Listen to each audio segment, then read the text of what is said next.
이 이야기는 제가 고3이었던 시절 수능약 한 달을 앞둔 때에 겪었던 일입니다. 생각해보면 그날은 유난히 비가 많이 내리고 안개가 심하게 끼는 날이었습니다. 저는 그 당시 반장이었기에 저녁 시간이 끝나고 야자가 시작될 무렵이면 혹시나 야자를 째고 도망간 친구들을 방지하기 위해 인원수를 한 번 더 확인하는 역할을 했었습니다.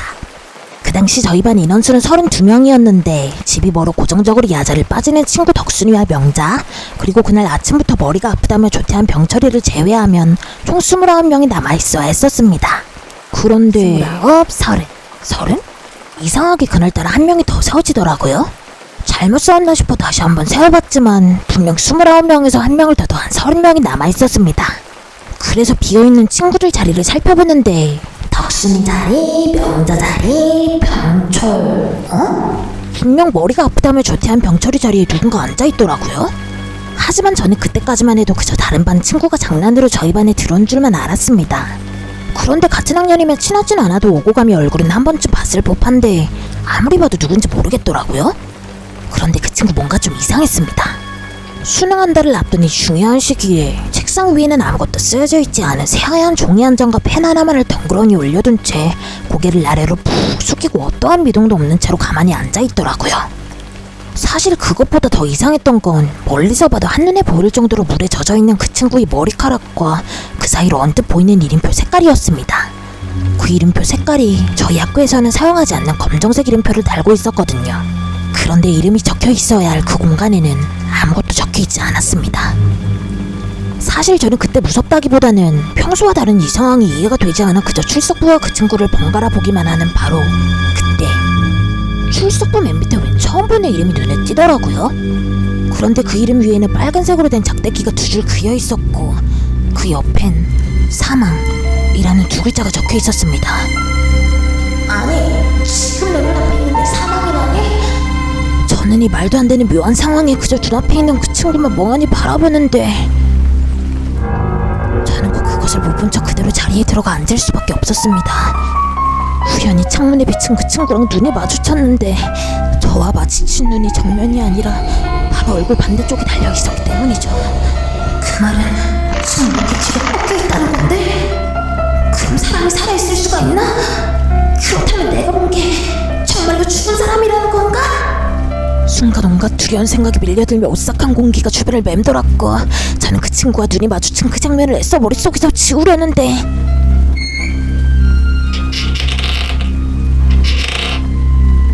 봤어? 뒤에서 가냘픈 누군가의 목소리가 들려왔습니다. 저는 목소리의 주인을 확인하려 고개를 숙인 채 천천히 곁눈질로 뒤를 바라보는데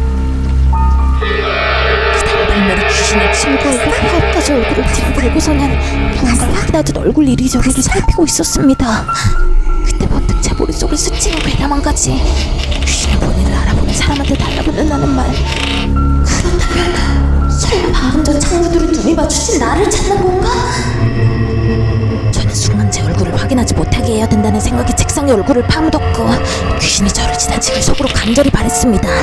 제발 그냥 지나쳐라. 그냥 지나쳐라.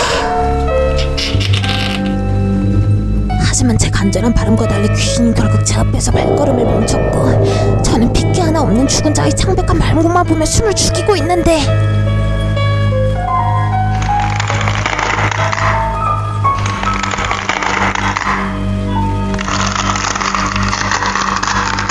귀신이 귀엽고 제 얼굴을 확인하겠다는 듯이 책상 밑으로 얼굴을 내밀더라고요. 그리곤 본인과 눈이 마주친 사람을 찾아서 예쁘다는 듯 고조된 목소리로 저에게 조금씩 다가왔습니다. 그러자 도저히 사람이 온도라고 생각할 수 없을 정도로 차가운 한기가 제 몸을 감싸왔고 저는 두려움에 압도당해 숨도 못 쉬고 가만히 얼어있는데 오래전 제가 초등학생이던 시절에 들었던 낡은 쉬는 시간 종이 반에 울려 퍼졌습니다.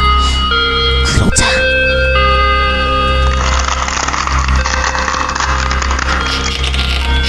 귀신의 발소리도 제게서 점점 멀어지더라고요.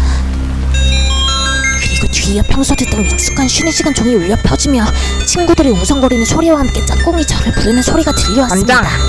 반장! 야 반장! 너 괜찮냐? 왜 그렇게 땀을 많이 흘려? 난...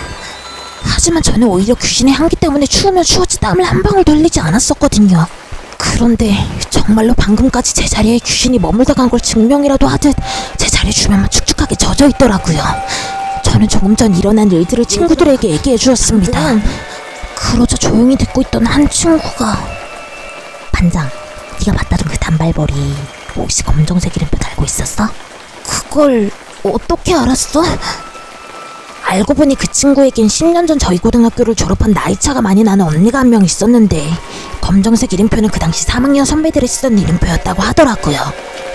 10년 전 그날도 오늘처럼 비가 많이 내리고 안개가 심하게 끼는 날이었다고 합니다. 선발, 집에 안 가? 나 아직 정리할 게 남아있어서 먼저 가. 비 이렇게 많이 오는데 언제 가려고? 내일 보자. 저 청구가, 어? 아니, 시험 잘 보라고.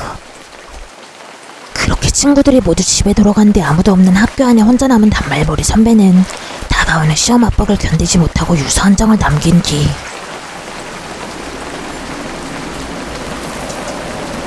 창가에서 스스로 극단적인 선택을 했다고 하더라고요.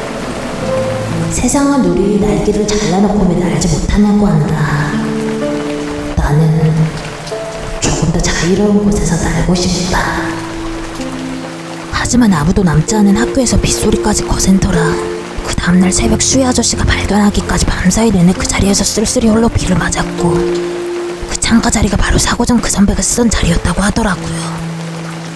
저는 왠지 안타까운 마음이 들었습니다. 물에 젖은 머리카락과 이름이 적혀져 있지 않은 그 검정색 이름표가 세월이 흘러 본인의 존재는 지워졌지만 마치 단발머리 선배는 10년 전 극단적인 선택을 했던 그날 그 시간 속에 아직까지 혼자 갇혀있는 듯한 느낌이었거든요. 어쩌면 저를 겁주려고 했던 게 아닌 그저 오랜 시간 동안 혼자 그 자리에서 너무 외로웠기에 본인의 존재를 알아봐주는 친구가 간절했던 게 아닌가 하고요.